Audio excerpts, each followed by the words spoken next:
لا إله إلا الله وحده لا شريك له وأشهد أن محمدا عبده ورسوله لا نبي ولا رسول بعده أما بعد.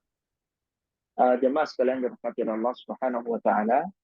Alhamdulillah kita panjatkan puja dan puji syukur kita kepada Allah Subhanahu wa taala atas segala nikmat yang Allah Azza wa Jalla limpahkan kepada kita semua.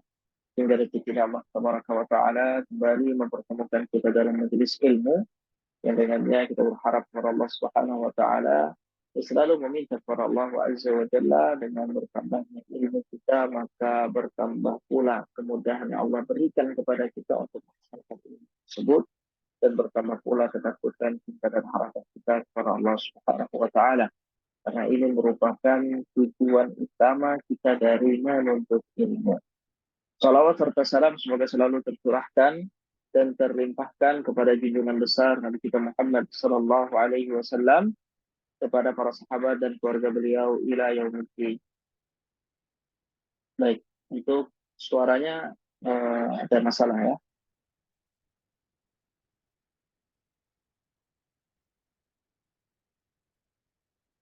Iya, Ustadz, sepertinya agak rada bergema ya. Baik. Eh,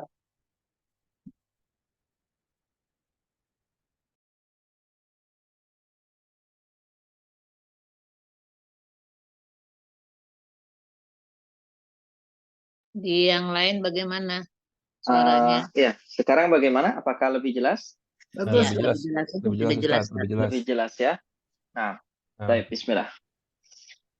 Di pertemuan yang lalu, alhamdulillah kita sudah menyelesaikan beberapa poin ya, berkaitan dengan hal-hal yang dapat mengakibatkan hati seorang muslim itu menjadi hati yang sakit ya, hati yang kemudian kalau tidak segera diobati maka dia bisa berakibat menjadi hati yang mati ya. Sehingga hal-hal yang sudah kita bahas di pertemuan yang kemarin itu merupakan hal-hal yang harus kita rutinkan untuk kita jauhi. Ya, kita harus sudah membiasakan diri kita untuk menjauhi hal-hal itu. Karena itu sangat berdampak besar sekali dari kesehatan hati kita. Kalau hati kita itu sudah menjadi hati yang keras, hati yang mati, ya, maka akan lebih sulit lagi kita untuk menerima sebuah kebenaran. Sehingga orang yang ya mengetahui celah dalam permasalahan hati ini dia akan selalu menjaga hatinya dari berbagai penyakit hati. Ya.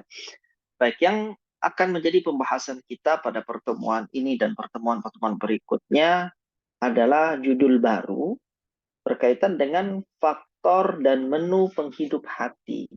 Ya, jadi kalau kemarin kita sudah bahas tentang ya, hal-hal yang bisa menjadikan hati itu sakit, nah, sekarang kita akan membicarakan tentang obat-obatnya, gitu ya. Apa saja yang akan menjadi asbab hati itu kembali menjadi hidup, hati kembali menjadi lembut, gitu ya. Hati kembali merindukan Allah Subhanahu Wa Taala dan jannahnya. Baik, insya Allah pada pertemuan kali ini kita minta kesediaannya kepada Ibu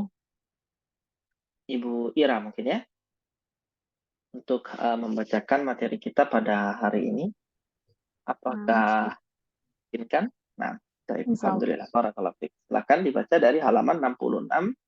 Tafadhali barakallahu. Bismillahirrahmanirrahim.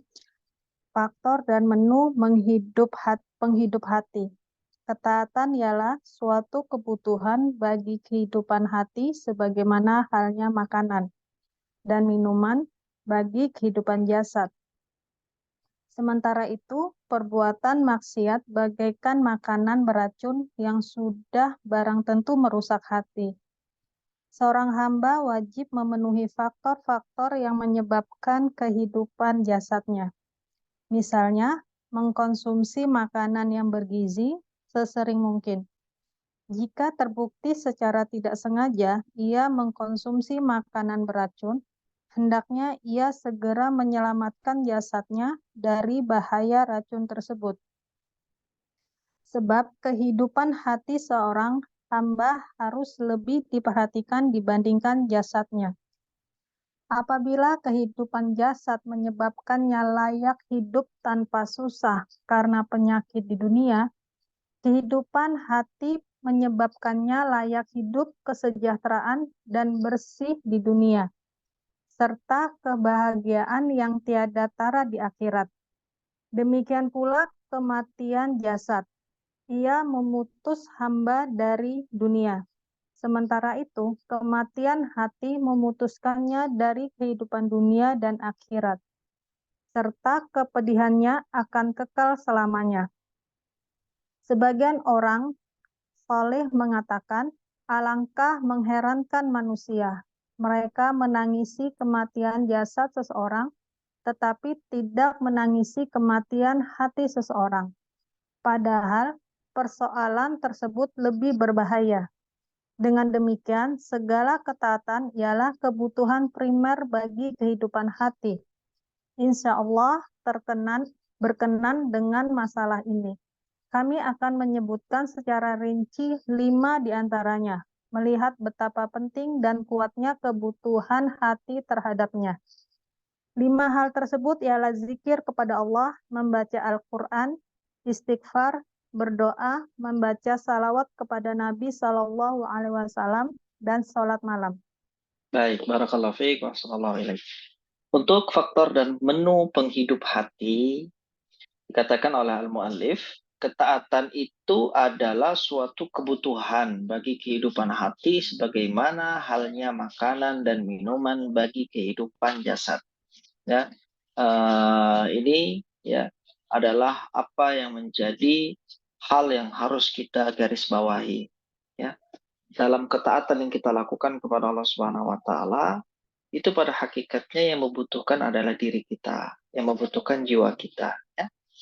Allah Subhanahu wa taala dalam hadis qudsi menegaskan, kalau seandainya semua manusia dari awal sampai akhir, kemudian jin dan manusia berkumpul, ya, dan mereka semua dalam ketakwaan yang sama tingginya, ya, maka hal itu tidaklah menambah kekuasaan dan kerajaan Allah Subhanahu wa taala. Apa maknanya? Bahwasanya seseorang itu ketika dia menjadi seorang yang taat kepada Allah, maka ketaatannya tidak akan kembali keuntungannya kepada Allah, tapi dialah sendiri yang akan mendapatkan keuntungan tersebut, ya. Di antara keuntungan yang didapatkan, selain dia adalah orang yang akan menjadi orang yang beruntung di akhirat, gitu ya. Ketaatan yang dapat dia rasakan ketika di dunia, hatinya itu akan menjadi hati yang lembut, ya. Hati yang akan mudah menerima kebenaran, hati yang mudah untuk disapa oleh hidayah, gitu ya. Nah, ini adalah yang dipermisalkan dengan makanan bagi jasad. Ketika seseorang itu makan, kemudian dia minum, maka tubuhnya akan terjaga, gitu ya. Nah, begitu juga dengan hati. Kalau seandainya hati ini tidak dikasih asupan ketaatan, tidak dikasih asupan iman, ilmu, ya dia akan mati. Bagaimana dia terjaga? Ya harus diberikan makanan ruh, ya, dalam arti kata dia harus diberikan ilmu, dia harus diberikan iman, dia harus diarahkan ke dalam ketaatan. Ya, itulah yang menyebabkan nanti hatinya akan menjadi hidup dan sehat. Sementara itu perbuatan maksiat bagaikan makanan beracun yang sudah barang tentu merusak hati. Ya, kalau ada makanan yang sudah busuk, basi, gitu ya, pasti akal seorang manusia yang sehat tidak akan mau untuk mengkonsumsi makanan tersebut. Begitu juga dengan hati kita.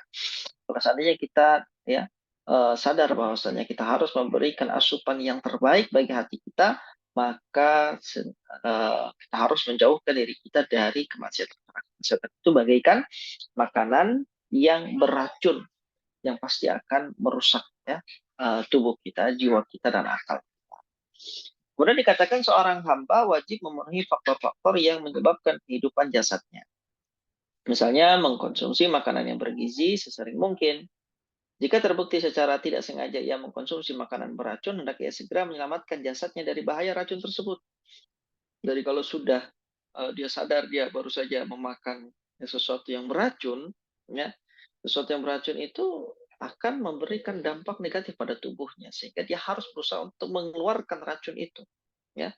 Atau setidaknya dia harus mengobati, ya, dirinya. Begitu juga dengan hati seorang hamba. Dia butuh untuk diperhatikan. Hati kita ini butuh untuk kita perhatikan. Ya. Apakah hati kita ini dalam kondisi sehat ataukah sakit? Ataukah jangan-jangan selama ini hati kita ini mati gitu ya. Kita harus mulai memperhatikan hati kita. Ya.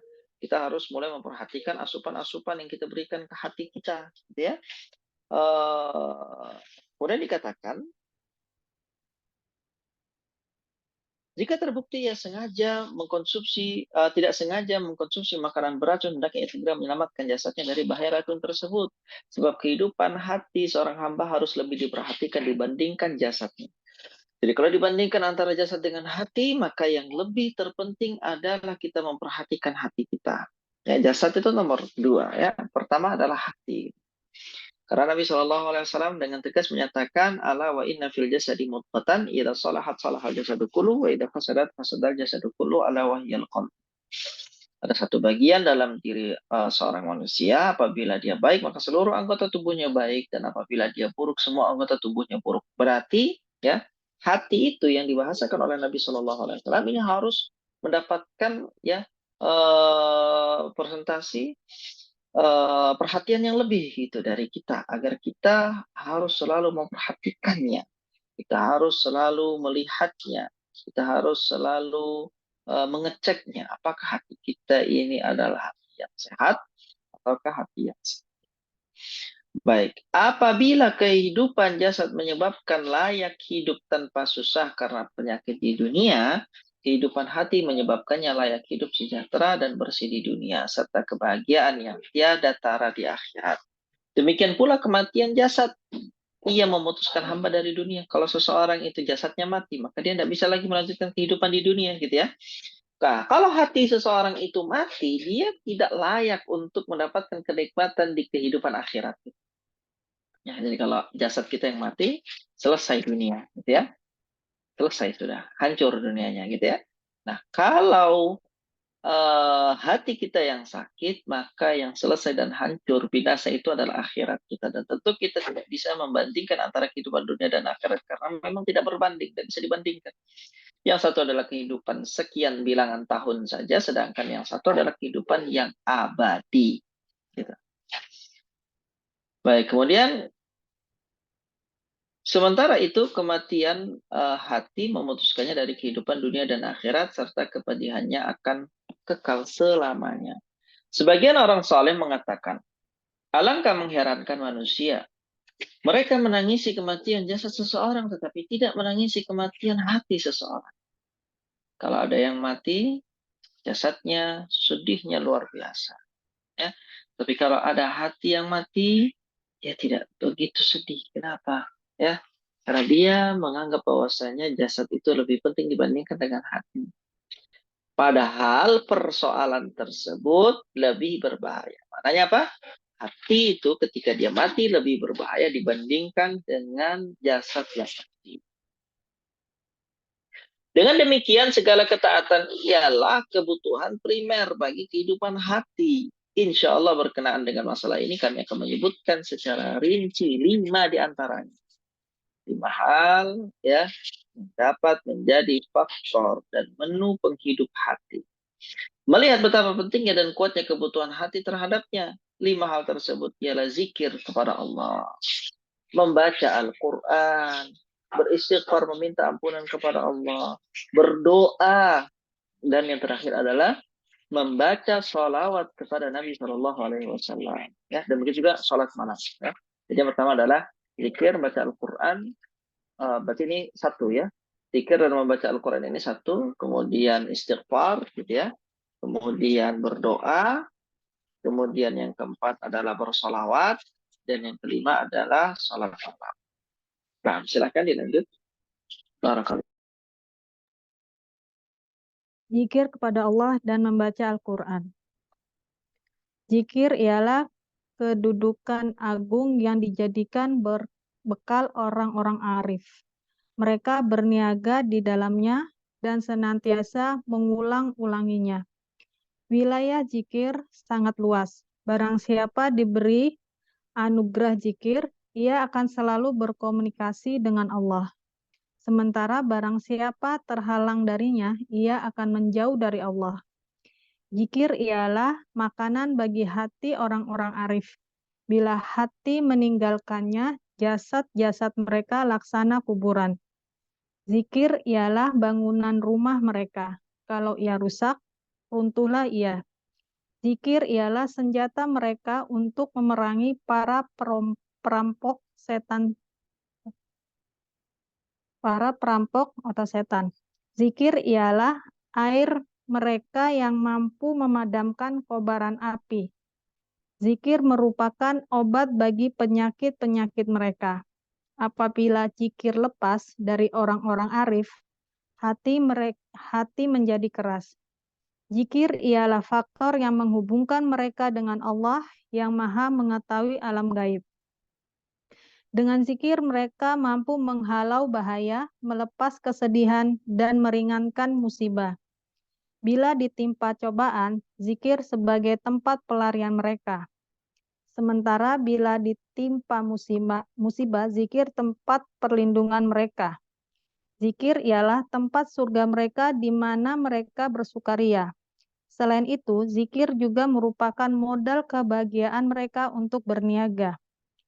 Zikir mampu mengubah hati yang sedih menjadi tertawa dan bahagia. Zikir mampu menghubungkan orang yang berzikir kepada Allah. Lebih dari itu, zikir membuat orang selalu ingat Allah pada setiap organ tubuh terhadap ibadah yang telah ditetapkan waktunya. Sementara zikir ialah ibadah hati dan lisan yang tak ditetapkan waktunya.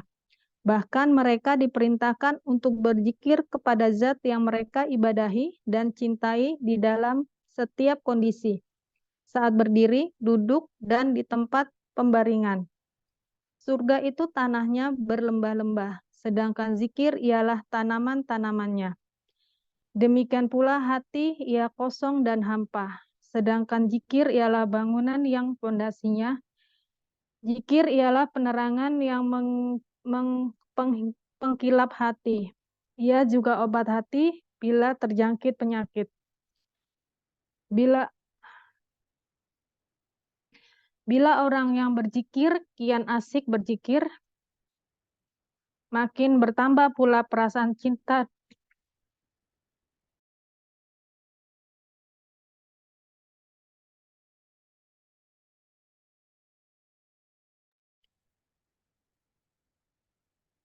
Bila dalam zikir ada harmonisasi antara hati,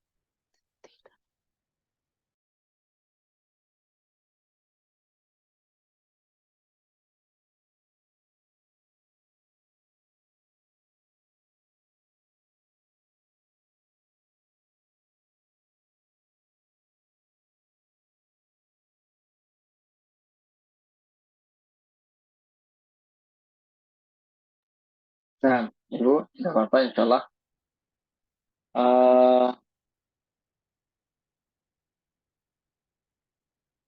Ibu Hertianda, bagaimana Ibu Hertianda? Ya Ustaz. Bisa melanjutkan? Nah. Dari yang zikir ialah penerang pengilap hati aja Ustaz. Nah. Dari situ ya. Bismillahirrahmanirrahim. Zikir ialah penerang dan pengkilat hati. Ia juga obat hati bila terjangkit penyakit. Bila orang yang berzikir kian asik berzikir, makin bertambah pula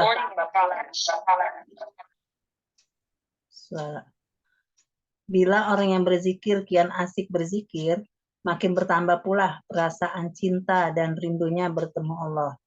Bila dalam zikir ada harmonisasi antara hati dan lisan, ia lupa segala hal saat berzikir. Allah menjaganya dari segala hal buruk serta ia memeroleh pengganti dari segala hal. Zikir juga mampu melenyapkan tuli dari telinga, bisu dari lisan, dan menghapus kegelapan dari mata.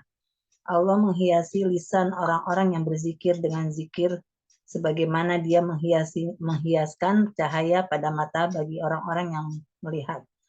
Oleh sebab itu, lisan orang yang lalai bagaikan mata yang buta. telinga yang tuli, dan tangan yang cacat. Zikir ialah pintu Allah yang paling agung, pintu yang terbuka lebar-lebar antara Dia dengan hambanya, selama hamba tersebut tidak menutupnya dengan kelalaiannya.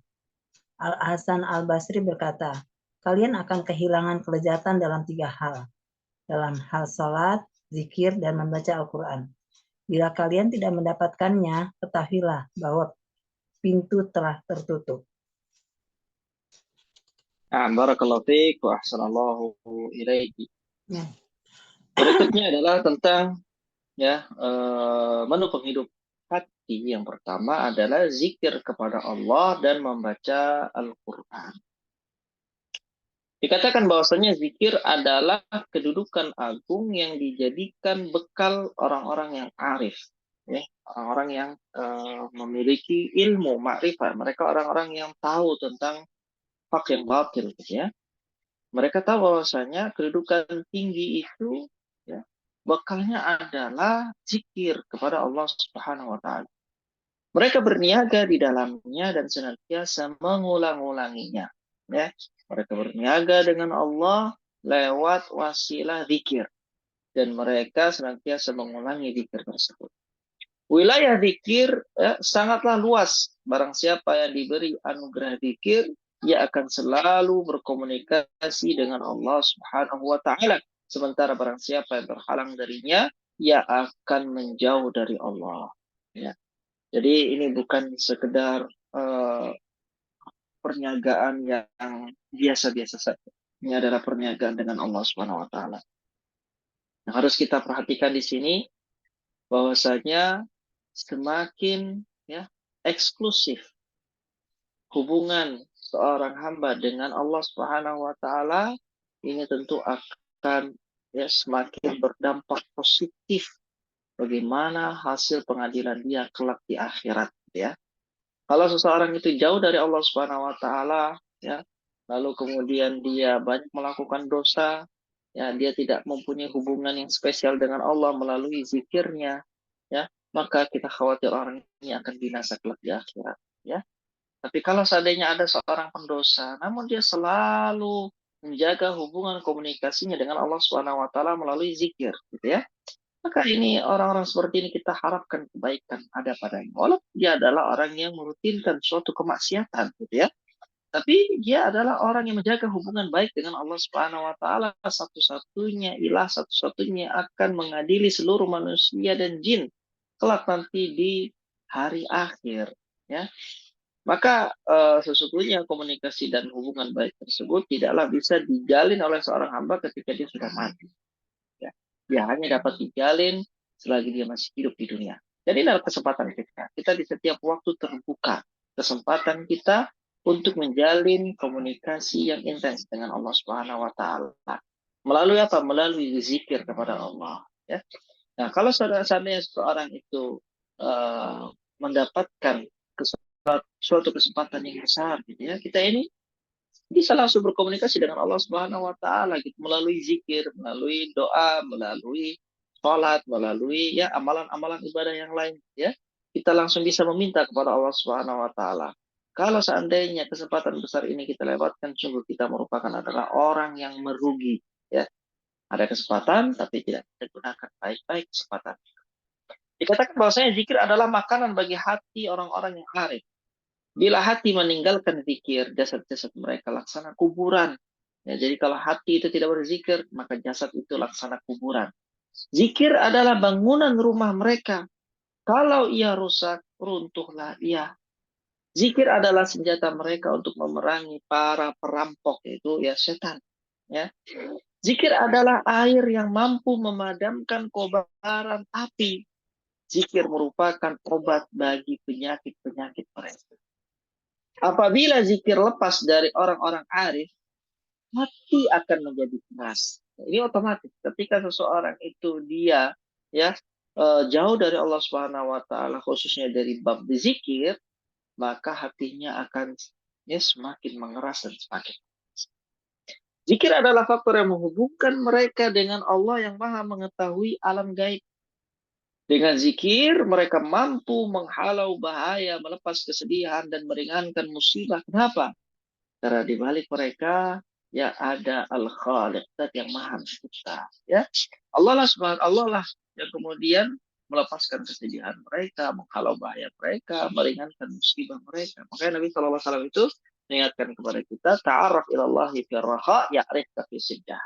Kenalilah Allah ketika kau lapang, maka Allah akan mengenalimu di saat kau sulit. Ya. Jadi bukan ketika kita sulit hanya ingat kepada Allah, enggak, ya. Tapi ketika kita lapang, ya kita senang, kita bahagia, juga kita ingat agar Allah mengingat kita, agar Allah perhatian kepada kita ketika kita di masa-masa sulit. Baik, kemudian dikatakan, ya, bila ditimpa cobaan, musibah, ya, zikir sebagai tempat pelarian mereka. Mereka tidak bercerita kepada orang-orang. Mereka tumpahkan semua keluh kesah mereka, apa yang mereka rasakan kepada Allah Subhanahu wa taala. Zikir, ya, itu adalah taman surga mereka di mana mereka bersukaria. Selain itu, zikir juga merupakan modal kebahagiaan mereka untuk berniaga. Ya. Nabi Shallallahu Alaihi Wasallam dalam sebuah hadis ya, diriwayatkan oleh Imam Bukhari dan yang lainnya menyatakan ada dua kata yang ringan di lisan tapi berat di mizan, gitu ya. Apa dua kata itu? Subhanallah wa bihamdi, subhanallah. Dua kata yang dicintai oleh Allah Subhanahu wa taala, ringan di lisan tapi berat di mizan, di timbangan di hari akhirat, ya. Hanya sekedar mengucapkan subhanallah wa bihamdi, subhanallahil azim, itu timbangan kebaikan kita di akhirat itu akan semakin berat, ya. Nah, di sini ya beliau mengingatkan kepada kita bahwasanya di antara kebutuhan hati agar hati itu selalu terjaga dan sehat adalah dengan berzikir. Karena zikir itu mampu untuk mengubah hati yang sedih menjadi tertawa dan bahagia. Zikir mampu menghubungkan orang yang berzikir kepada Allah. Ya. Lebih dari itu, berzikir membuat orang selalu diingat Allah.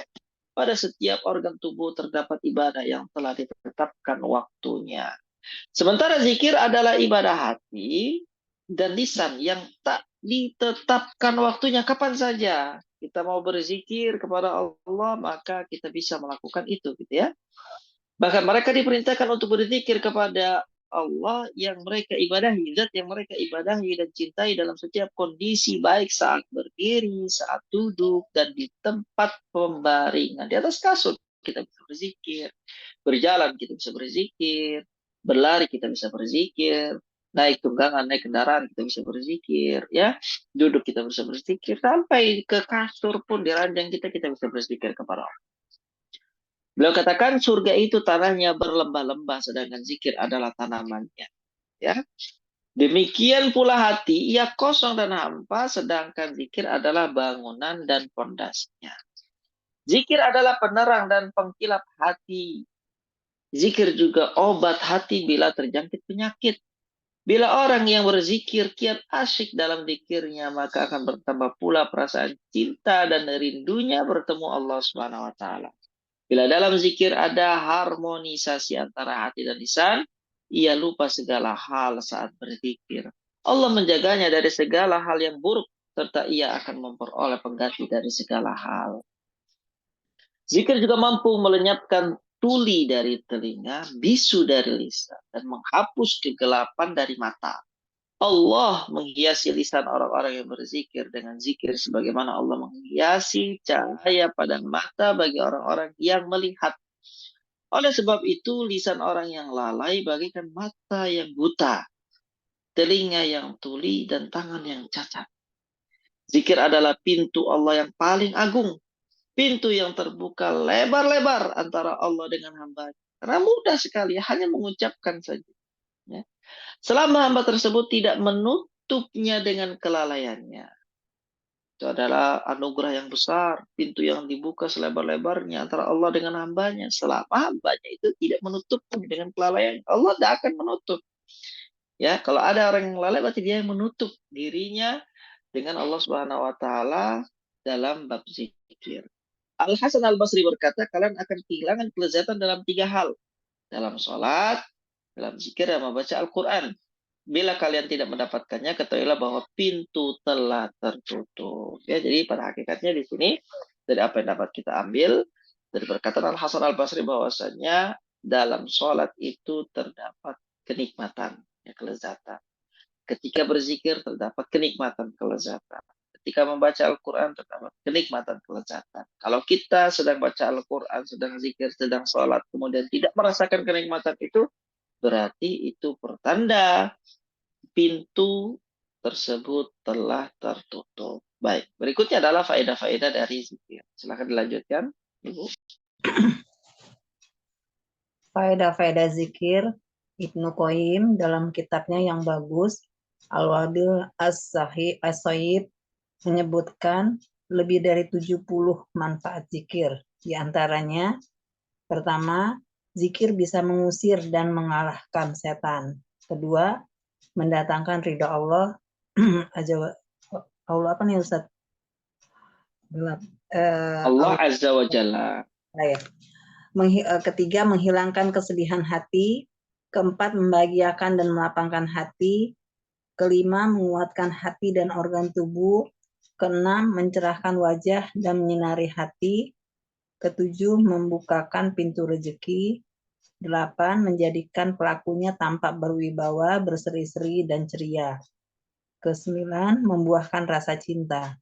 Zikir membuahkan mahabbah, cinta yang merupakan ruh Islam, poros agama, serta kunci untuk meraih kebahagiaan dan keberuntungan. Ke-10, menumbuhkan muraqabah, perasaan selalu diawasi Allah. Zikir bisa melahirkan, muraqabah bisa mengantarkan pelakunya memasuki pintu ihsan. Sehingga ketika menghambakan diri kepada Allah, ia seolah-olah melihatnya. Ke-11, mendatangkan inabah atau dorongan jiwa ingin selalu kembali kepada Allah dan menyebabkan dekat kepada Allah. Sejauh mana kadar zikir seorang hamba kepada Allah, sejauh itu pula kedekatannya kepadanya. Sejauh mana kelalaiannya kepada Allah, sejauh itu pula jaraknya darinya. Yang ke-12, menyebabkan Allah mengingatnya. Zikir menyebabkan Allah mengingat pelakunya, sebagaimana terlukis dalam firman Allah Subhanahu wa taala. Karena itu ingatlah kamu kepadaku, niscaya aku ingat kepadamu. Al-Baqarah 152.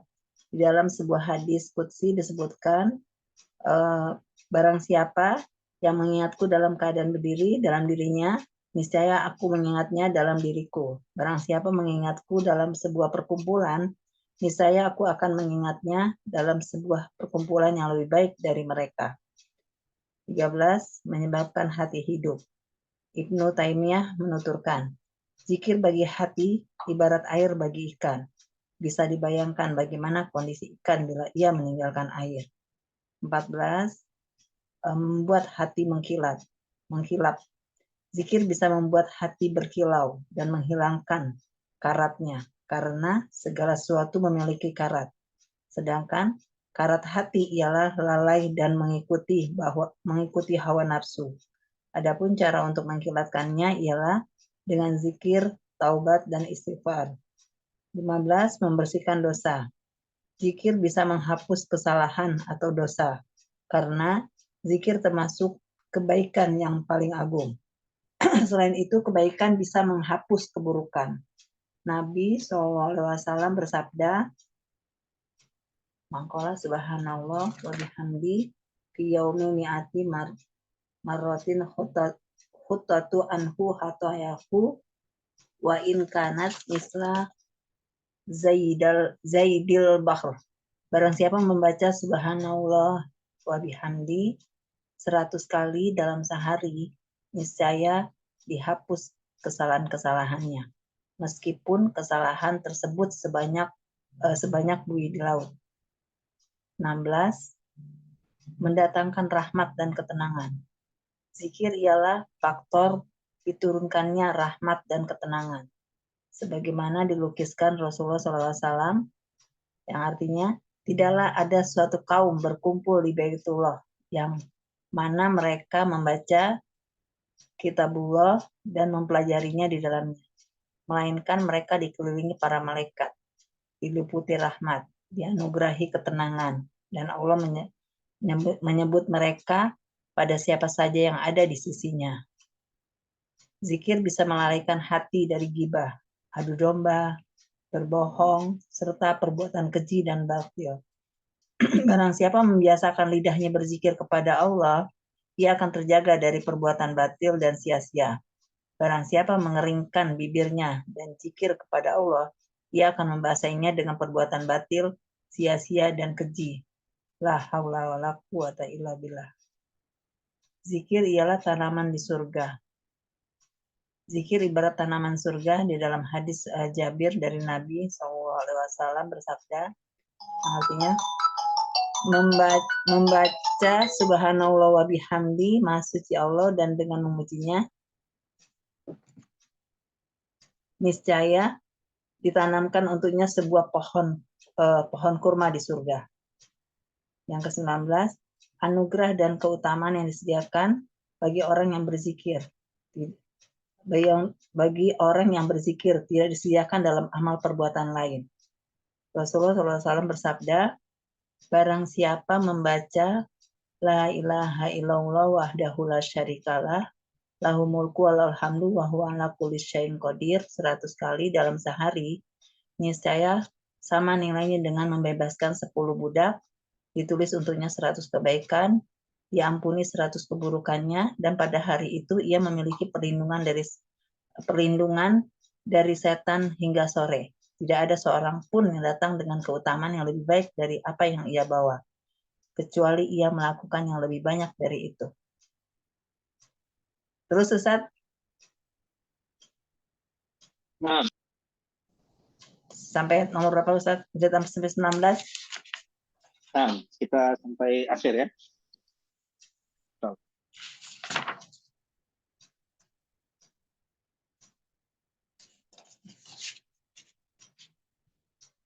Sampai nomor berapa Ustaz?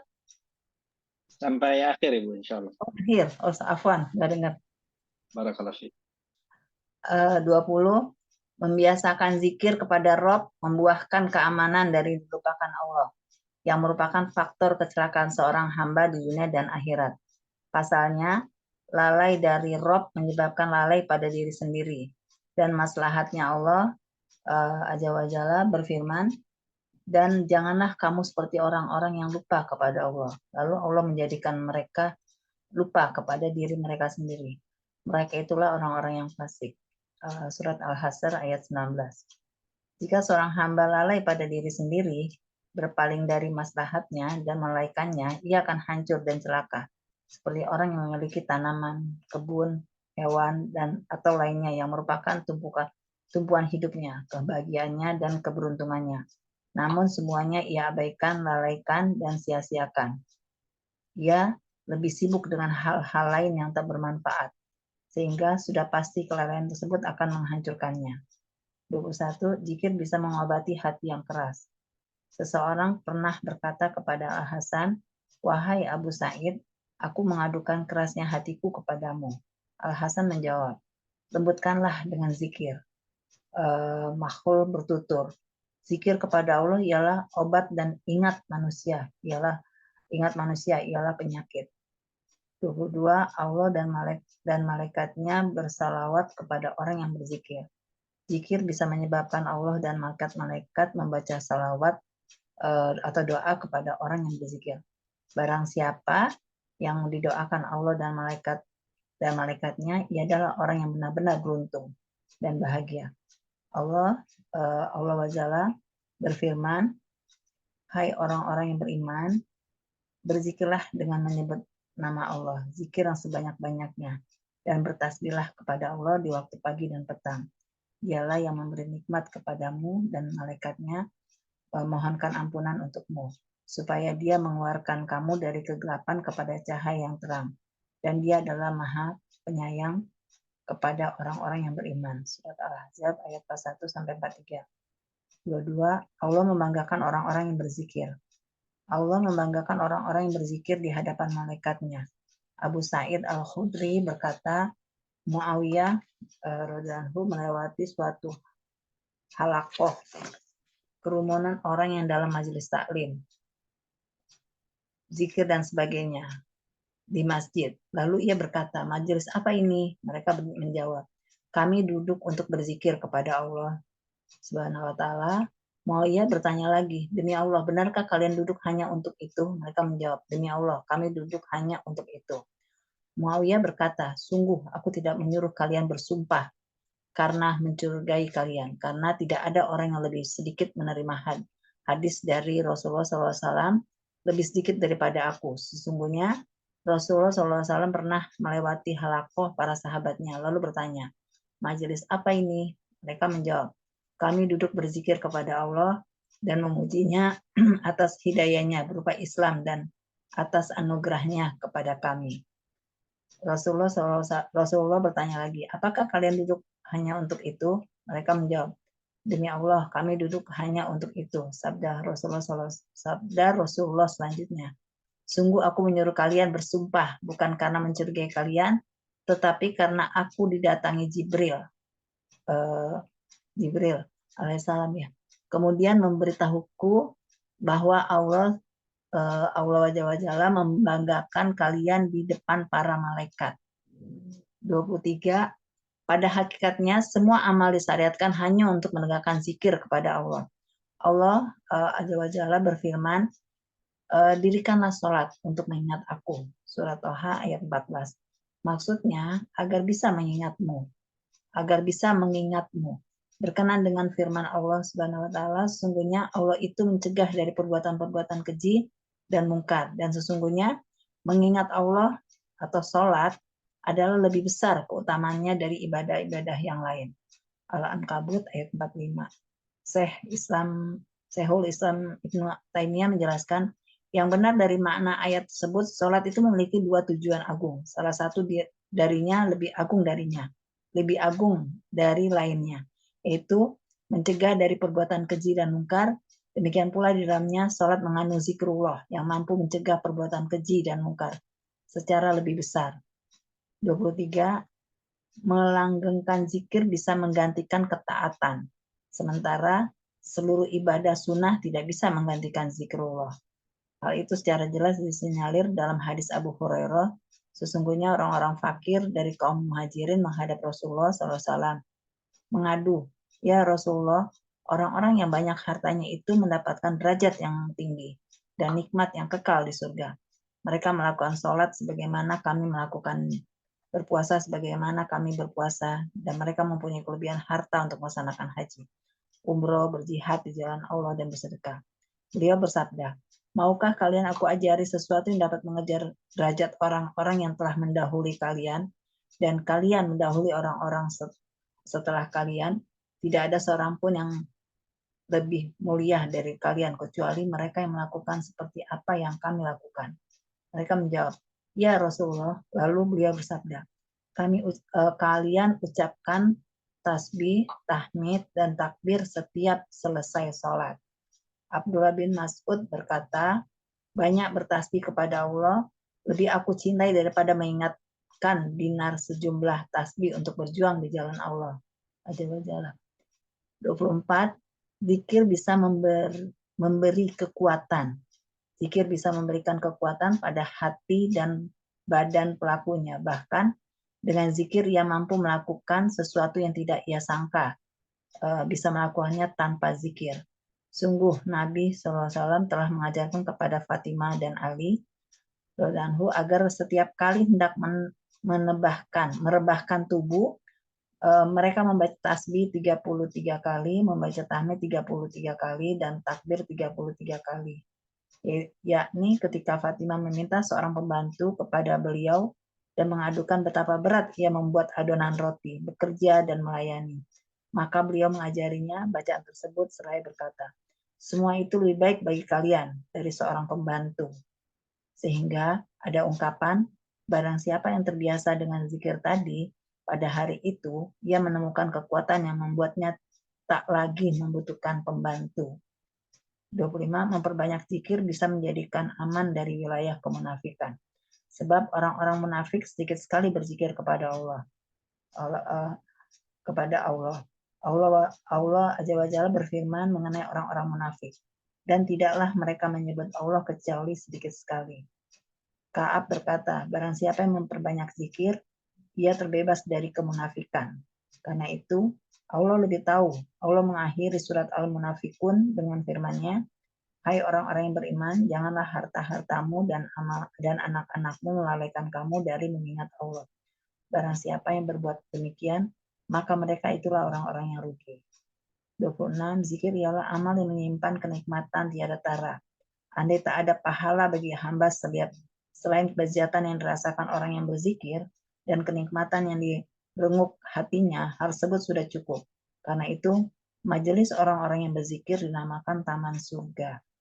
Malik bin Dinar berkata, tiada kenikmatan bagi orang-orang yang merasakan nikmat melebihi kenikmatan zikir kepada Allah. 27. Membiasakan zikir bisa memperbanyak saksi bagi hamba pada hari kiamat. 28. Zikir lebih utama daripada doa, karena zikir ialah pujian kepada Allah Azza wa Jalla, sedangkan doa ialah permohonan hamba terhadap kebutuhannya. Coba bandingkan masing-masing hal tersebut selain itu. Zikir bisa menyebabkan terkabulnya doa, karena doa yang diawali dengan zikir dan pujian kepada Allah lebih utama dan lebih berkesempatan untuk terkabul daripada doa semata. Alhamdulillah. Ya, Ustaz. Nah, barakallahu fiik. Masalah ada 28 poin ya. Ada 28 poin tentang faidah zikir yang telah disebutkan. Kita baca coba satu persatu kembali. Ya, ini adalah perkataan dan apa yang diringkas oleh Imam Ibnu Qayyim dalam kitabnya yang bagus yang berjudul Al-Wabil As-Sayyib. Ya, menyebutkan lebih dari 70 manfaat zikir di antaranya. Nah, mungkin kalau di antaranya disebutkan sebagian saja di sini ada 28. Yang pertama, zikir ya. Selain tadi dia bisa menjadi asupan gizi yang baik bagi hati, dia bisa menghidupkan hati gitu ya. Zikir itu bisa mengusir dan mengalahkan syaitan. Ya. Itu banyak sekali hadis Nabi Shallallahu Alaihi Wasallam yang digunakan ya, zikir-zikir yang Nabi ajarkan yang digunakan untuk melawan syaitan, terutama ketika proses ruqyah juga ya. Ataupun dengan kondisi ketika Nabi Shallallahu Alaihi Wasallam mengajarkan kepada para sahabatnya dari waswas syaitan. Ya, itu juga untuk sebagai tameng dari waswas syaitan adalah juga dengan berzikir. Yang kedua, mendatangkan ridho Allah Subhanahu Wa Taala. Zikir menghilangkan kesedihan hati. Zikir membahagiakan dan melapangkan hati. Zikir menguatkan hati dan organ tubuh. Ya. Kemudian berikutnya adalah zikir mencerahkan wajah dan menyinari hati, menjadikan seorang muslim itu wajahnya bersinar. Ya. Orang yang tidak pernah sholat, orang yang ya tidak beriman kepada Allah Subhanahu Wa Taala, walaupun dia putih tapi mukanya itu tidak ada sinar, ya wajahnya tidak ada sinar. Ya. Seorang muslim yang rajin beribadah, sholat, kemudian dia berzikir kepada Allah, walaupun kulitnya hitam tapi bersinar. Ya. Itulah rahasianya adalah banyak berzikir. Kemudian dengan zikir itu akan membukakan pintu rezeki. Zikir menjadikan pelakunya tampak berwibawa, berseri-seri dan ceria. Ya karena memang ya orang yang berzikir kepada Allah SWT, dia serahkan urusannya hanya kepada Allah, gitu ya. Jadi dia tidak pusing. Dia tidak sibuk dengan memikirkan urusannya karena dia sudah serahkan itu kepada Allah. Allah yang menyelesaikannya nanti, gitu ya. Sehingga dia akan ceria, dia akan senang, berseri-seri. Zikir membuahkan rasa cinta. Zikir membuahkan cinta, mahabbah yang merupakan ruh dari Islam, poros agama, serta kunci untuk meraih kebahagiaan dan keberuntungan. Yang ke-10, zikir menumbuhkan muraqabah, perasaan selalu diawasi oleh Allah. Dengan kita menyebutkan nama Allah Subhanahu wa taala, secara otomatis kita akan merasa Allah Azza wa Jalla mengawasi kita. Beda dengan orang yang jarang berzikir atau tidak pernah berzikir, ya. Yang diingat oleh benak hatinya hanyalah urusan-urusan duniawi, gitu ya. Hanya urusan-urusan yang bersifat sementara di dunia, gitu. Sehingga ketika ada ajakan dari syahwatnya, dari nafsunya, atau dari akalnya untuk bermaksiat kepada Allah, secara langsung dia tidak menyadari Allah Subhanahu wa taala itu mengawasi dirinya, gitu ya. Tapi kalau dia jaga dirinya dari maksiat kepada Allah melalui zikir, inilah yang kemudian menjadi senjata baginya. Seseorang akan lebih mudah untuk menjauhi kemaksiatan ketika dia menjadi ahli zikir, ya. Orang yang selalu merutinkan berzikir kepada Allah, lisannya selalu basah dengan mengingat Allah Subhanahu wa taala. Ya, zikir bisa melahirkan muraqabah, perasaan selalu diawasi Allah, hingga mengantarkan pelakunya memasuki pintu ihsan. Apa itu ihsan? Anta'budallaha ka'annaka tarahu, fa illam takun tarahu fa innahu yaraka. Engkau beribadah, ya, seakan-akan engkau melihat Allah, dan apabila engkau tidak melihat Allah, ketahuilah Allah melihat. Itu ihsan. Sehingga ketika menghambakan diri kepada Allah, ia seolah-olah melihat. Dia tahu Allah Subhanahu wa taala itu mengawasi dirinya dari berbagai arah, dari berbagai sisi, ya, baik itu secara zahir maupun batin. Allah Maha tahu. Yang ke-11, zikir itu mendatangkan inabah, dorongan jiwa ingin selalu kembali kepada Allah dan menyebabkan dekat kepada Allah. Semakin banyak berzikir, semakin dekat dengan Allah. Semakin jarang berzikir, semakin jauh dari Allah. Itu, ya, konsepnya. Sejauh mana kadar zikir seorang hamba kepada Allah, sejauh itu pula kedekatannya kepadanya. Ya. Sejauh mana kelalaiannya kepada Allah Azza wa Jalla, sejauh itu pula jaraknya dari Allah. Jadi kalau kita mau mengukur diri kita itu dekat atau tidak dengan Allah, ya, maka tinggal kita lihat diri kita. Kita introspeksi dan muhasabah. Apakah kita itu termasuk orang yang sering berzikir kepada Allah atau tidak, ya? Kalau kita termasuk orang yang sering berzikir kepada Allah, berarti komunikasi kita dengan Allah adalah komunikasi yang baik. Ya, hubungan kita dengan Allah adalah hubungan yang spesial, gitu ya. Tapi kalau seandainya kita jarang berzikir kepada Allah Subhanahu wa taala, maka itu pertanda ya hubungan kita dengan Allah itu tidak sedang baik-baik saja, gitu ya. Kemudian yang ke-12, dengan zikir menyebabkan Allah akan mengingat kita. Ya, kita mengingat Allah, Allah mengingat kita. Kita menyebut Allah, Allah akan menyebutkan kita, gitu ya. Kalau kita menyebut Allah di hadapan orang lain, maka Allah akan menyebutkan kita di hadapan para malaikatnya. Ya, kita akan sebutkan nama kita, gitu ya. Apa yang kita lakukan, pujian Allah kepada kita, itu didengar oleh malaikat, ya, yang ada di sisi Allah Subhanahu wa taala. Sejauh mana zikir seseorang kepada Allah? Zikir menyebabkan Allah mengingat pelakunya, mengingat pelaku si orang yang berzikir ini. Sebagaimana terlukis dalam firman Allah Subhanahu wa taala, "Fadhkuruni adzkurkum." Ya. Karena itu ingatlah kalian kepadaku, niscaya aku akan ingat pula kepada kalian. Al-Baqarah ayat 152. Di dalam sebuah hadis qudsi disebutkan, fa in dzakarani fi nafsihi dzakartuhu fi nafsi. Apabila ada seorang hamba yang mengingatku dalam dirinya, niscaya aku akan mengingatnya dalam diriku. Gitu ya.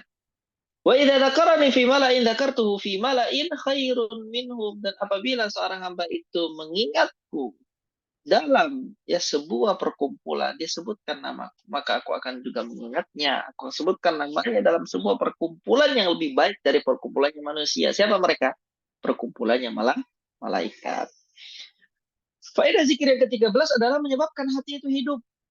Ya, Ibnu Taimiyah rahimahullah menuturkan zikir bagi hati ibarat air bagi ikan. Ikan tanpa air itu mengakibatkan ikannya akan mati. Begitu juga hati dengan hati tanpa zikir menyebabkan hati itu akan mati. Bisa dibayangkan bagaimana kondisi ikan bila ia meninggalkan air, akan mati. Yang ke-14 dari faedah berzikir adalah membuat hati berkilau. Ya, zikir itu bisa membuat hati berkilau dan menghilangkan karatnya. Karena segala sesuatu yang memiliki karat, sedangkan karat hati adalah lalai dan mengikuti hawa nafsu. Tidak lagi ya istiqomah dalam agamanya, dekat dengan Allah SWT, yang dia ikuti hawa nafsu. Ada cara untuk mengkilapkan hati itu adalah dengan berzikir, dengan bertaubat dan beristighfar. Yang ke-15 dari faedah berzikir adalah membersihkan dosa. Zikir bisa menghapus kesalahan dosa karena zikir termasuk kebaikan yang paling agung. Innal hasanati yudhibnas sayyi'at, ya. Sesungguhnya kebaikan itu dapat menghapus keburukan. Setelah seseorang itu melakukan kemaksiatan, maka sangat dianjurkan dia segera untuk melakukan kebaikan, karena kebaikan itu dapat menghapus keburukan yang dia lakukan. Kemudian berikutnya adalah membersihkan, ya, tadi membersihkan dosa. Zikir bisa menghapus kesalahan dosa karena zikir termasuk kebaikan yang paling agung. Selain itu, kebaikan bisa menghapus keburukan. Nabi Shallallahu Alaihi Wasallam bersabda, "Man qala subhanallah wa bihamdihi fi yaumin mi'ata marrah, huttat anhu khotayahu wa in kanat mithla zabadil bahri." Kata Nabi Shallallahu Alaihi Wasallam, barang siapa yang membaca subhanallah wa bihamdihi. Ini ibu-ibu ya, jamaah, mudah sekali. Hanya mengucapkan apa? Subhanallah wa bihamdihi. Maha suci Allah dan segala puji bagi Allah. Itu saja, ya. Berapa kali? 100 kali. Ini hadisnya sahih, ya. 100 kali. Niscaya akan dihapus kesalahan-kesalahannya meskipun kesalahan tersebut sebanyak buih di lautan. Amalan yang simpel tapi dampaknya luar biasa. Ya. Ke-16 manfaat dari berzikir adalah mendatangkan rahmat dan ketenangan. Jadi kalau sedang galau, sedang banyak masalah, sedang banyak pikiran, mau tenang, kuncinya ada pada berzikir kepada Allah. Ala bidzikrillah tatmainnul qulub, ya. Zikir adalah faktor diturunkannya rahmat dan ketenangan sebagaimana yang disabdakan oleh Nabi Shallallahu Alaihi Wasallam, "Wa majtama'a qaumun fi baitin min buyutillah yatluna kitaballah wa tadarasunahu bainahum illa nazalat alaihimus sakinah wa ghasyiyatuhumur rahmah wa hafathumul malaikah wa dzakarahumullahu fi man indahu." Tidaklah suatu kaum berkumpul di rumah antara rumah-rumahnya Allah yang dimana mereka membaca Al-Quran, mempelajari apa-apa yang ada di dalam Al-Quran mereka, ya, melainkan mereka pasti akan dikelilingi oleh malaikat. Mereka akan diliputi rahmat, mereka akan dianugerahi ketenangan, dan Allah akan menyebut mereka pada siapa saja yang ada di sisinya. Jadi di sini adalah dalil bahwasanya dengan berada di majelis ilmu, maka ketenangan, sakinah, rahmat dari Allah Subhanahu wa taala akan meliputi kita. Faedah zikir yang ke-17 adalah zikir bisa melalaikan hati dari ghibah, dari adu domba, berbohong serta perbuatan keji dan batil, ya. Jadi kalau kita menyibukkan diri kita dengan hal-hal yang baik, diantara adalah berzikir kepada Allah, maka kebalikan dari itu akan terlalaikan. Apa? Ya, ghibah, adu domba, berbohong, perbuatan keji, perbuatan batil, itu akan secara otomatis kita tinggalkan. Misalkan dengan satu syarat, kita mau menyibukkan diri dengan apa? Berzikir. Kemudian faedah zikir yang ke-18 adalah bahwasanya zikir itu adalah tanaman surga. Zikir ibarat tanaman surga. Diibaratkan, ya, di sini dikatakan oleh Nabi SAW dari hadis Jabir, "Man qala subhanallahil azim wa bihamdihi ghurisat lahu nakhlatun fil jannah." Barang siapa yang membaca subhanallah wa bihamdihi, maha suci Allah dan dengan memujinya, niscaya ditanamkan untuknya sebuah pohon di kurma. Jadi kalau kita mau untuk mendapatkan pohon-pohon yang banyak di surga kelak, maka menanamnya dari sekarang. Ya, ghurisat lahu nakhlatun fil jannah. Dengan apa? Mengatakan subhanallahil azim, subhanallahil azim wa bihamdihi. Faedah zikir yang ke-19 adalah anugerah dan keutamaan disediakan bagi orang yang berzikir tidak disediakan dalam amal perbuatan lain. Jadi ada kekhususan, ya, fadilah-fadilah, keutamaan-keutamaan yang khusus yang Allah berikan kepada orang-orang yang mereka berzikir kepada Allah. Yang dimana apa yang Allah janjikan ini tidak Allah janjikan kepada orang-orang yang mengamalkan amalan ibadah lain. Ya. Rasulullah Shallallahu Alaihi Wasallam bersabda, "Man qala la ilaha illallah," barang siapa yang mengucapkan la ilaha illallah, wahdahu la syarikalah, tidak ada sekutu bagi Allah, lahul mulku wa lahul hamdu, bagi Allah adalah, milik Allah adalah kerajaan dan segala pujian, wa huwa ala kulli syai'in qadir, dan Allah Subhanahu wa taala, ya, maha mampu, maha berkuasa atas segala sesuatu. Dia katakan itu berapa kali? Fi yaumin, dalam satu hari, mi'ata marrah, sebanyak 100 kali. Kanat lahu adala asyri riqab, kata Nabi SAW, misalnya sama nilainya dengan membebaskan 10 budak. Ya, kita kalau mau mendapatkan amalan membebaskan budak itu zaman sekarang sulit gitu ya. Tapi dengan hanya mengucapkan la ilaha illallah wahdahu la syarikalah lahul mulku wa lahul hamdu wa huwa ala kulli syai'in qadir 100 kali dalam satu hari, maka kita bisa mendapatkan fadilah dan keutamaan amalan membebaskan bukan hanya 1, 2, 3 budak tapi 10 budak. Wa kutibat lahu mi'atu hasanah, akan dicatatkan baginya ya mi'atu hasanah, 100 kebaikan. Wa muhiyat anhu mi'atu sayyi'ah, dan akan diampuni 100 keburukannya. Wa kanat lahu hirzan minasyaitani yaumahu dzalika hatta yumsiya.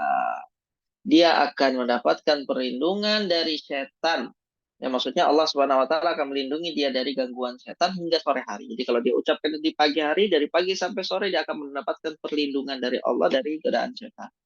Begitu juga ketika dia mengucapkannya di sore hari, ya, dia akan mendapatkan perlindungan itu di sampai pagi hari. Ya. Tidak ada seorang pun yang datang dengan keutamaan yang lebih baik dari apa yang ia dapatkan kecuali ia melakukan yang lebih banyak dari itu. Maksudnya apa? Kalau seseorang itu dia dengan mengucapkan 100 kali zikir ini, maka dia akan mendapatkan ya keutamaan ini dan itu. 1, 2, 3, 4 disebutkan dalam hadis. Nah, keutamaan-keutamaan itu tidak akan pernah ada orang lain dapat ya meraih keutamaan-keutamaan itu kecuali orang yang amalannya sama dan lebih banyak dari amalan yang dia lakukan. Jadi lebih dari 100 gitu ya. Ketika berdiri diucapkan la ilaha illallah wa la syarika lah lahul mulku wa lahul hamdu wa huwa ala kulli syai'in qadir, diucapkan sambil berjalan gitu ya. Sambil nyapu ya, sambil ngepel, sambil cuci piring gitu ya, sambil membereskan rumah. Lisan kita ini tetap ya mengucapkan itu. La ilaha illallah wahdahu la syarikalah lahul mulku wa lahul hamdu wa huwa ala kulli syai'in qadir. La ilaha illallah wahdahu la syarikalah lahul mulku wa lahul hamdu wa huwa ala kulli syai'in qadir. Ya, enggak rugi. Gitu ya. Baik. Kemudian berikutnya zikir itu membiasakan zikir kepada Allah membuahkan keamanan dari dilupakan Allah. Ya, dia tidak mungkin dilupakan oleh Allah Subhanahu wa taala karena dia ingat kepada Allah, Allah pun akan ingat kepada dia. Gitu ya. Yang merupakan faktor kecelakaan seorang hamba di dunia dan di akhirat. Orang kalau sudah dilupakan sama Allah, orang kalau sudah tidak diacuhkan lagi sama Allah, tidak diperhatikan sama Allah, maka hidupnya akan sengsara di dunia maupun di akhirat. Bagaimana cara supaya selamat dari itu semua? Ya, kita membiasakan diri kita mengingat Allah Subhanahu wa taala dengan berzikir kepada. Pasalnya lalai dari Allah menyebabkan lalai pada diri sendiri dan maslahat diri kita. Allah Subhanahu wa taala berfirman, dan janganlah kalian seperti orang-orang yang lupa kepada Allah lalu Allah menjadikan mereka lupa kepada diri mereka sendiri. Nah, ini jazanya ya, balasannya. Orang lupa sama Allah menyebabkan dia lupa kepada dirinya sendiri. Banyak orang yang kemudian terlupakan ya hal-hal yang begitu pentingnya seperti poin ini ya. Untuk menjaga hak Allah saja, ya dia sudah tidak mampu lagi. Kenapa? Karena dia sudah hancur. Ya. Hidupnya sudah hancur, hidupnya sudah berantakan. Untuk kebaikan dirinya, dia sendiri saja dia tidak mampu lagi. Ya. Karena dia ya berawal dari kelalaian dia kepada Allah, sehingga Allah menjadikan dia lupa dan lalai kepada dirinya sendiri. Ya. Mereka itu adalah orang-orang yang fasik. Jika seorang hamba lalai pada diri sendiri, berpaling dari maslahatnya dan melalaikannya, maka ia akan hancur dan celaka. Ya, nggak akan survive itu. Ya, orang yang ya berpaling dari maslahat kebaikan dan melalaikan kebaikan itu dia akan hancur. Seperti orang yang memiliki tanaman, kebun, hewan atau lainnya yang merupakan tumpuan hidupnya, kebahagiaannya dan keberuntungannya, namun semuanya ia abaikan, lalaikan dan sia-siakan. Ia lebih sibuk dengan hal-hal yang tak bermanfaat. Makanya Nabi berkata, ya, di antara bentuk baiknya Islam seseorang adalah ketika dia meninggalkan apa-apa yang tidak bermanfaat baginya. Ya. Sehingga sudah pasti kelalaian tersebut akan menghancurkan dirinya. Faedah zikir yang ke-21, zikir bisa mengobati hati yang keras. Nah, ini berkaitan dengan materi yang tadi kita bahas. Kalau hati orang itu sudah keras, bagaimana cara melembutkannya? Dengan zikir bisa dilembutkan. Seseorang pernah berkata kepada Al-Hasan, wahai Abu Sa'id, aku mengadukan kerasnya hatiku kepadamu. Ya, dia cerita, dia ngadu, ini hati saya ini keras. Kalau saya tidak bisa menangis, yang baca Al-Quran tidak bisa nangis, salat malam tidak bisa nangis, keras hati saya ini. Maka berkata Al Hasan, ya, beliau pun menjawab, lembutkanlah hatimu dengan zikir. Jadi kalau mau hatinya lembut, banyak-banyak berzikir kepada Allah. Makun bertutur, zikir kepada Allah adalah obat. Ya, berzikir kepada Allah itu obat. Ingat Allah itu obat. Sebaliknya, ingat kepada manusia adalah penyakit. Ya, kalau ada suatu masalah, jangan ingat manusia dulu, ingat kepada Allah dulu. Ya, karena Allah SWT yang akan menguraikan masalah-masalah kita. Allah Azza wa Jalla akan menyelesaikan urusan kita. Ya, kepadanya kita bergantung dan berserah diri. Ya, tapi kalau dari awal musibah kita sudah ingat sama manusia, itulah penyakit. Ya, kita langsung ingat kepada manusia. Oh, tenang, masalah saya bisa selesai sama si Fulan. Si Fulan bisa bantu saya. Ini ya, ini akan menjadi penyakit bagi hati. Kemudian faedah zikir yang ke-22 adalah Allah dan malaikatnya bersalawat kepada orang-orang yang berzikir. Zikir bisa menyebabkan Allah dan malaikatnya membaca salawat doa kepada orang yang berzikir. Jadi kalau zikirnya malaikat itu adalah mereka meminta kepada Allah Subhanahu wa taala keamanan kita gitu ya. Kesehatan kita, taufik bagi kita, hidayah bagi kita gitu ya. Dikonsisten dalam ibadahnya istiqomah gitu ya. Kalau Allah Subhanahu wa taala dalam konteks bersalawat itu berarti Allah mengabulkannya.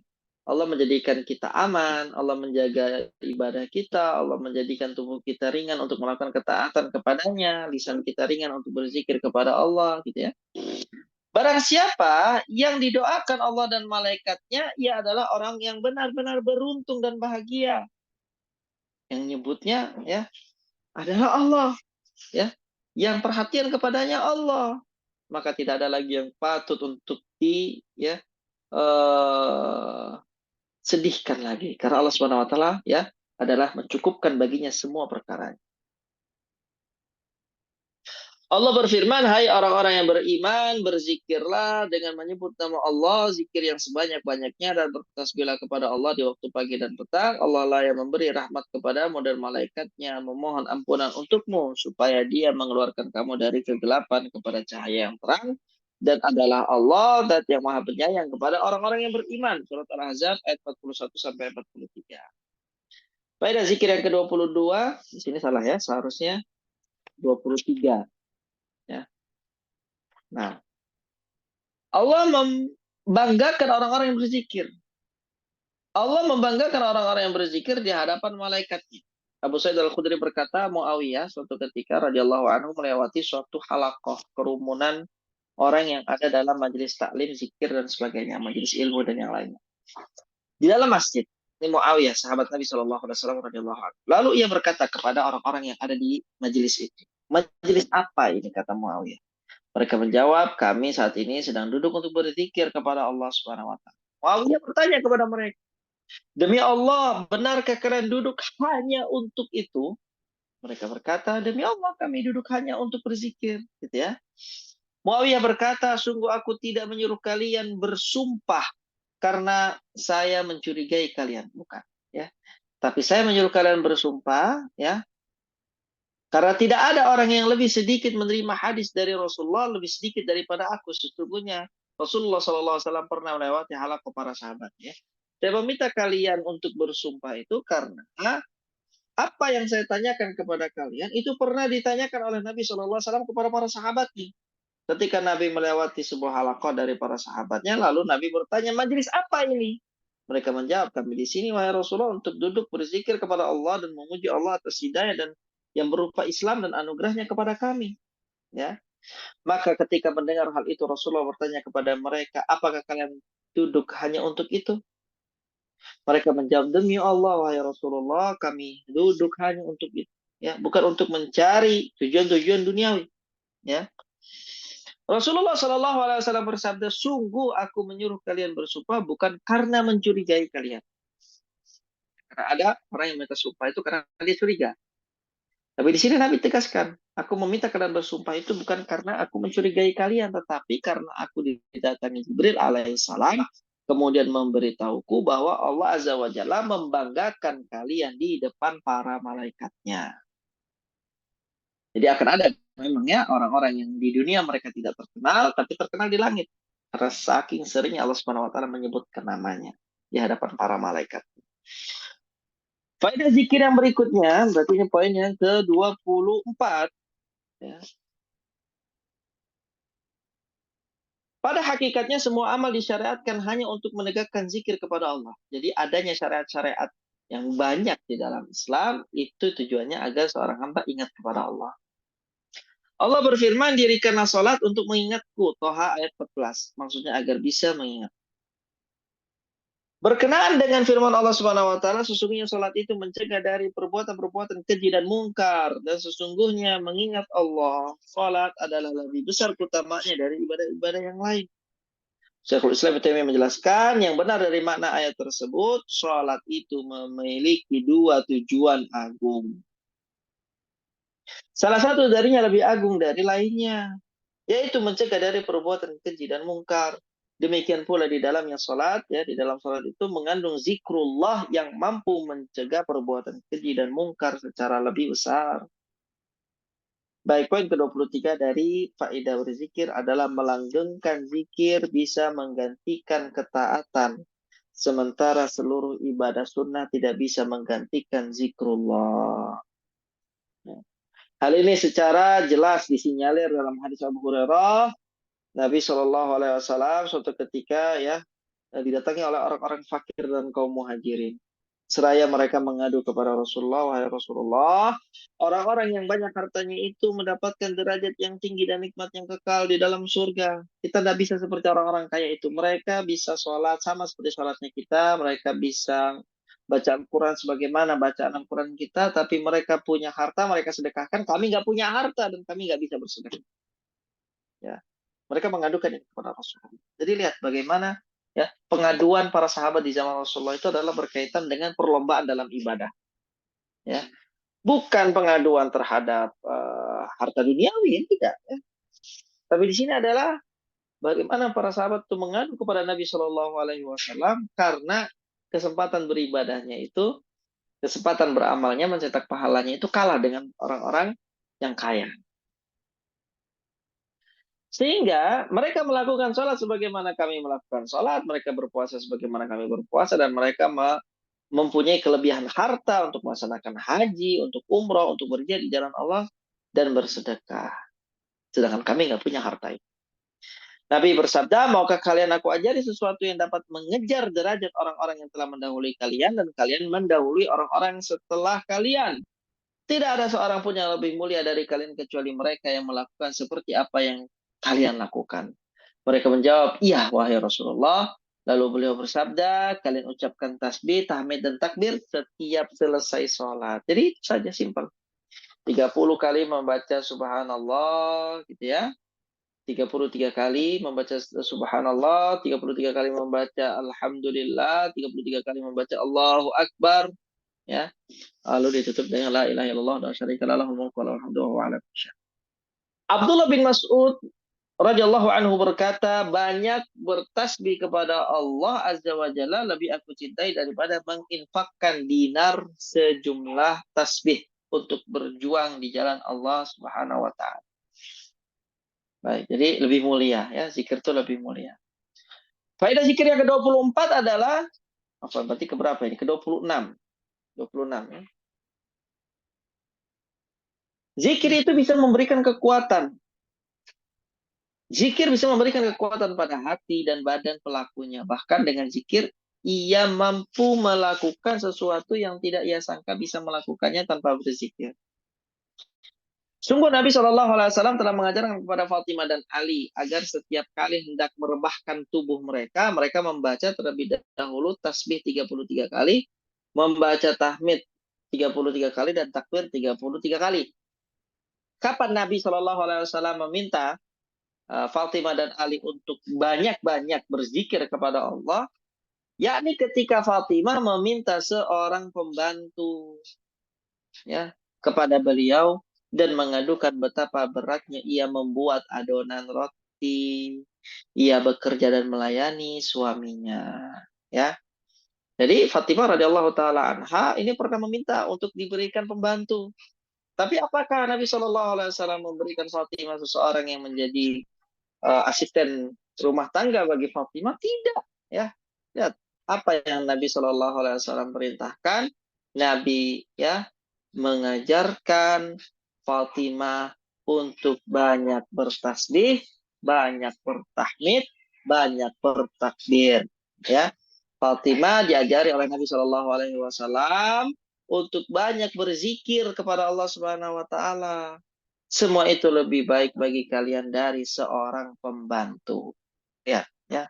Ini bagaimana Nabi Shallallahu alaihi wasallam memberikan solusi bagi Fatimah, ya. Karena dengan seseorang itu dia banyak bertasbih, dia akan banyak menyucikan Allah Subhanahu wa taala. Allah akan sayang dengan dia, kehidupan dia akan tenang, kehidupan dia akan nyaman gitu ya. Banyak-banyak bertasbih kepada Allah, menyucikan Allah Subhanahu wa taala, itu pasti akan disayang sama Allah. Kemudian banyak bersyukur dengan bertahmid ya, diucapkan alhamdulillah, alhamdulillah, alhamdulillah, alhamdulillah ya. Ketika seseorang itu banyak bersyukur kepada Allah, Allah katakan in syakartum la azidannakum, kalau kalian banyak bersyukur ya, maka aku akan maka aku akan tambahkan nikmatku atas kalian gitu ya. Dengan bersyukur hatinya menjadi lebih tenang gitu ya. Jadi dan yang terakhir adalah bertakbir. Takbir itu dengan mengucapkan Allahu Akbar. Seseorang ketika mengucapkan Allahu Akbar, maka semuanya menjadi kecil gitu ya. Karena yang besar dan yang maha besar, yang maha agung itu hanya Allah Subhanahu wa taala. Baik. Sehingga ada ungkapan, barang siapa yang terbiasa dengan zikir tadi, maka pada hari itu ia menemukan kekuatan yang membuatnya tak lagi membutuhkan seorang pembantu. Baik. Faedah zikir berikutnya adalah memperbanyak zikir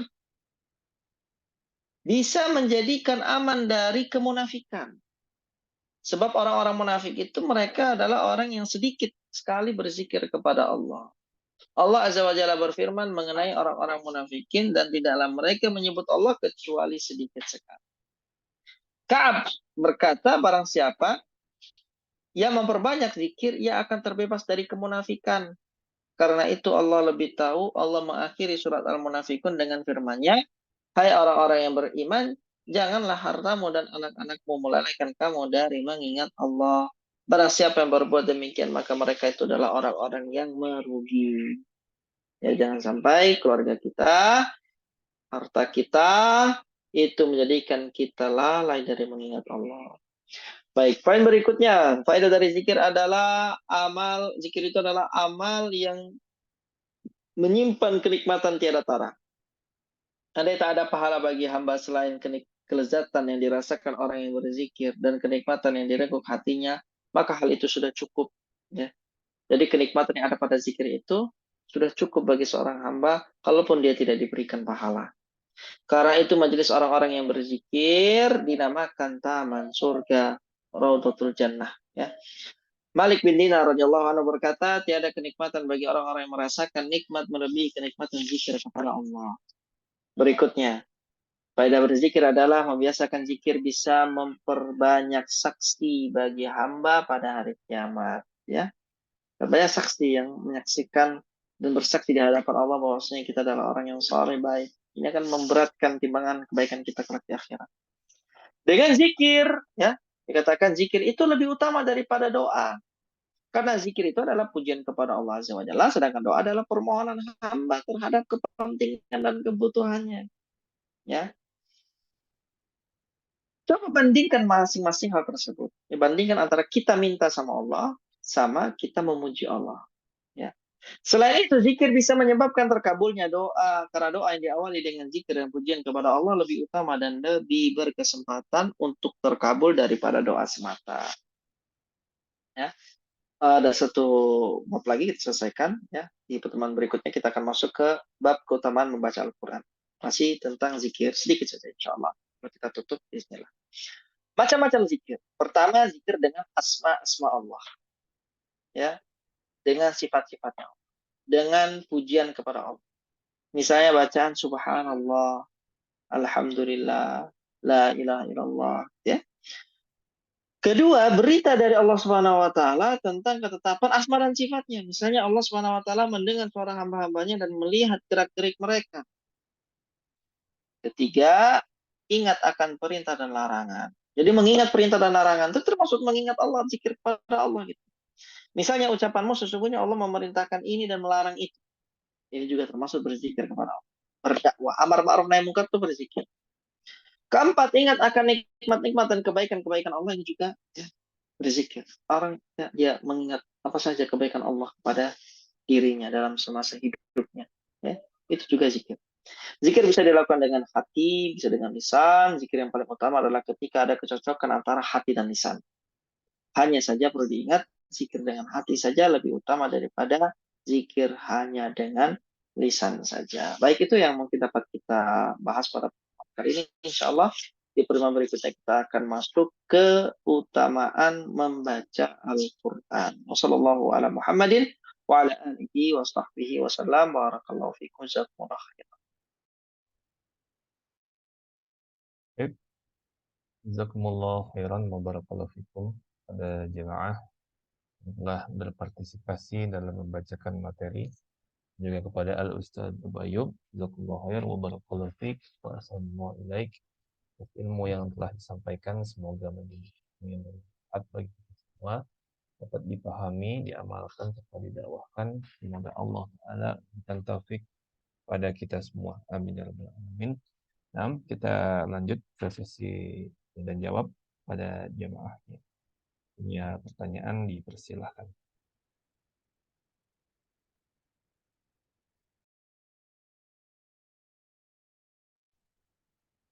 Assalamualaikum Ustadz. Waalaikumsalam warahmatullahi wabarakatuh. Ustadz ingin nanya hadis tentang Allah mengikuti persangkaan hambanya. Itu hadis ya Ustadz? Naam, itu hadis sahih. Nah, mau tanya ini Ustadz, bagaimana kita mensinkronkan hadis tersebut dengan keyakinan kita akan amal ibadah kita yang kita lakukan itu pasti diterima Allah. Sedangkan kita kan tidak boleh terlalu yakin kalau amal ibadah kita itu diterima sama Allah. Gimana Ustadz mensinkronkannya? Baik. Ya, Yang kita lakukan, barakallahu fiik wa assalamualaikum. Yang kita lakukan dalam hati kita adalah kita ar-raja tadi ya, berharap. Harapan itu harus selalu kita gantungkan kepada Allah, bahwasanya kita berharap amalan kita itu diterima oleh Allah Subhanahu wa taala, dilipat gandakan oleh Allah Subhanahu wa taala. Itu harapan itu harus selalu ada. Gitu ya, karena itu merupakan di antara pilar-pilar ubudiyah, raja, khauf, mahabbah gitu ya. Kita harapkan itu Allah menerima amalan kita. Walaupun kita tidak tahu itu pastinya seperti apa gitu kan. Dengan harapan yang besar Allah menerimanya, dan itulah yang kemudian akan menyambung dengan hadis qudsi ketika Allah mengatakan ana inda dhanni 'abdi bi. Ya, aku ya sesuai dengan persangkaan hambaku kepada. Jadi kalau kita mempersangkakan Allah Subhanahu wa taala itu akan menerima amal kita, maka Allah insya Allah akan menerima amalan kita gitu ya. Tapi kalau kita sudah berburuk sangka kepada Allah, maka hal yang sebaliknya akan terjadi. Jadi yang tidak diperbolehkan adalah memastikan. Oh saya sudah pasti ini, saya sudah pasti itu, saya sudah pasti ini gitu ya. Amalan saya sudah pasti diterima. Tidak ada yang tahu gitu ya. Nah, yang di syariat dianjurkan adalah menggantungkan harapan ya kepada Allah Subhanahu wa taala, dengan harapan yang besar amalan kita diterima oleh Allah. Begitu Ibu, insyaallah. Barakallahu fiik. Masya Allah. Jazakallah khair Ustadz. Paham. Alhamdulillah. Barakallahu fiik. Baik, jazakumullah khairan wa barakallahu fikum. Jemaah yang telah bertanya dan juga jawaban dari Al-Ustaz Ayyub. Dan jemaah yang ada pertanyaan, dipersilakan kembali untuk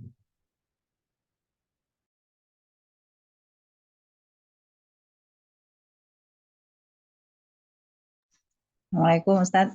Afwan, mau tanya. Nah, tafadhali. Mungkin di luar konteks ini ya Ustadz ya. Maksudnya gini, setelah kita belajar dino Islam ini ya, maksudnya belajar ajaran yang diinginkan oleh Allah ya, Quran, hadis. Kita punya kewajiban untuk berdakwah gitu.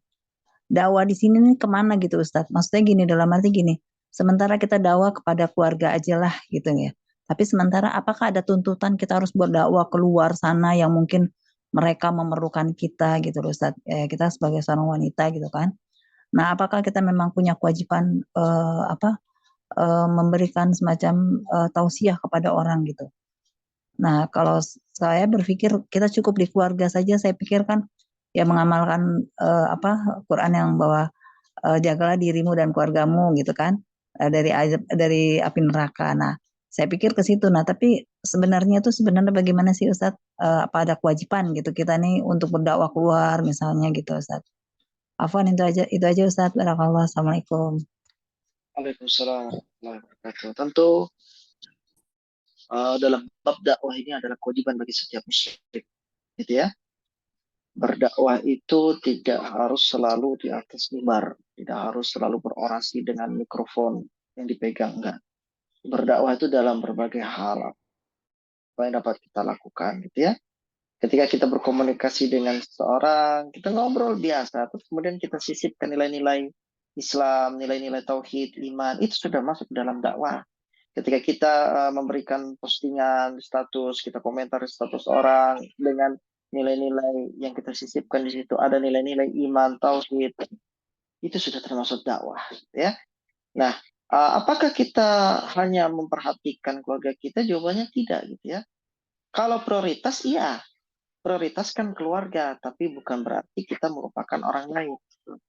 Terutama orang-orang yang berada di dalam kehidupan kita, di circle kita, teman kita, gitu ya, sahabat kita, orang yang kita bertransaksi dengannya, kita bertemu dengan mereka setiap hari. Itu mereka ya memiliki hak atas kita untuk kita dakwahi, gitu ya. Dan lebih menjadi kewajibannya lebih berat apabila kita melihat sebuah kemungkaran. Kita di situ diwajibkan untuk mengingkari kemungkaran itu dengan apa? Dengan mendakwahinya. Dengan pengingkaran lisan gitu ya, apabila kita tidak mampu dengan tangan dan kekuasaan gitu. Nah, begitu juga ketika kita melihat ada orang yang tidak menjalankan agama, dia tidak sholat gitu ya, dia tidak bertauhid, dia tidak melakukan tuntutan agama, dia tidak berpuasa dan yang lainnya, itu ada kewajiban kita untuk mendakwahinya dalam bab apa? Amar ma'ruf. Kalau tadi mengingkari kemungkaran, kalau ini menyuruh pada kebaikan gitu ya. Mereka punya hak itu dan kita berkewajiban untuk itu. Jadi bukan hanya dalam lingkup keluarga, tapi lebih kepada di luar dari itu semua. Barakallahu fiik, jazakallahu khair.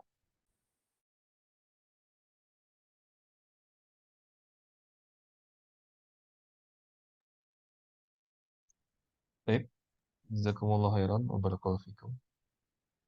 Pertanyaan dari jemaah dan juga jelasan dan jawaban dari Al-Ustaz Ayub. Mungkin satu pertanyaan lagi untuk jemaah yang ingin bertanya. Tafadhali, silakan.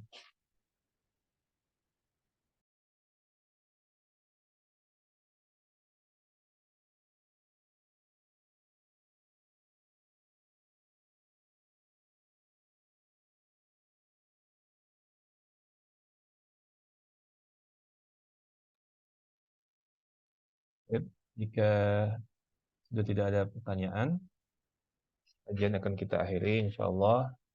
Dan diakhiri Anda mewakili jemaah mengucapkan jazakallahu khair wa barakallahu fiik wa ahsanallahu ilaik atas keluangan waktu, ilmu, faedah dan nasihat dan penjelasan yang telah disampaikan oleh Al-Ustaz Abu Ayub. Semoga Ustaz dan keluarga beserta kita semua selalu berada dalam lindungan Allah Subhanahu wa taala. Amin ya rabbal alamin.